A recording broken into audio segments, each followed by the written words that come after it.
إذا كان طفلك يسعل كثيرا ولا يتوقف عن السعال لأي سبب من الأسباب فهذا الفيديو لك.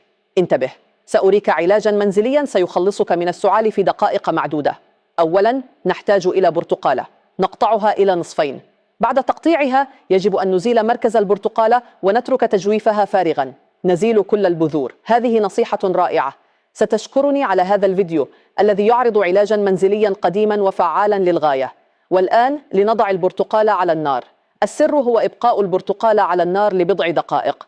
قليل من الناس يعرفون هذا العلاج المنزلي الذي سينهي سعال أطفالك وسعالك أيضا. يا رفاق، هذه النصيحة مذهلة وجيدة جدا. والآن لنضف الملح. أضف قليلا من الملح إذا كان للبالغين. إذا كان للأطفال أضف قليلا فقط. سنضيف أيضا الزعفران الذي يتميز بفوائده العديدة، بما في ذلك كونه مضادا ممتازا للالتهابات. للبالغين أضيفي ملعقة صغيرة من الزعفران. للأطفال دون سن 5 سنوات رشة. اتركي الخليط على الموقد لبضع دقائق حتى تطلق البرتقالة موادها. هذه النصيحة سريعة وفعالة. الزعفران مضاد للأكسدة ومضاد للالتهابات، وهو أيضا موسع قصبي ممتاز يساعد الأشخاص الذين يعانون من الربو والتهاب الشعب الهوائية ونزلات البرد. من أكثر استخدامات الزعفران شيوعا علاج السعال والتهاب الحلق.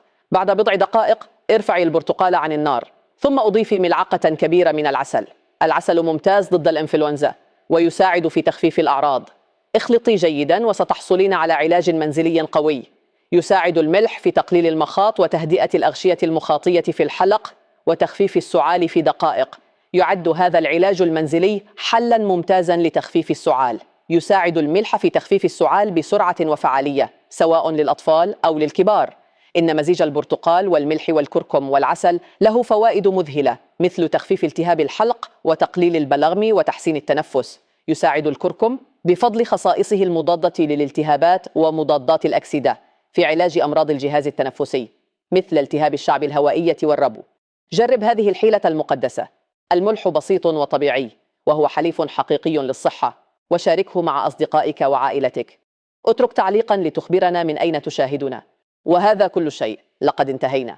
لقد وصلنا إلى نهاية فيديو اليوم. آمل أن تكون قد استمتعت به ووجدت المحتوى مفيدا.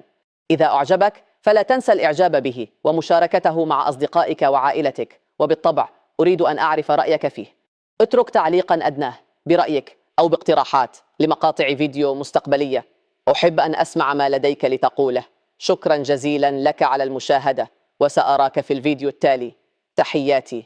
شكرا جزيلا لك على المشاهدة، وسأراك في الفيديو التالي.